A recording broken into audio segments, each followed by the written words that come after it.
Alright, this old cigarette lighter adapter to put like USBs or whatever you want to connect to it for power.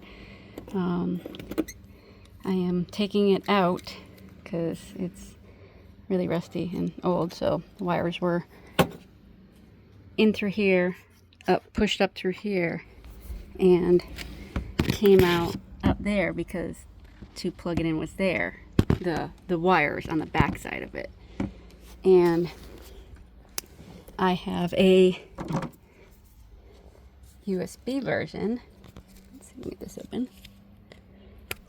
Like a USB version plug, and I want to put this in, but I don't want to put it in on this side. So I took all the wires, pulled them out through the carpet, and from the other side I cut all back the bad wire stuff, and then now I rewired it to make it shorter. So basically hook it there, I'm going to drill a hole. So once I hook it there, I'm going to drill a hole down in the bottom of the box and have it, because you'll have the outlets on this side, and then I'll cover them up that way.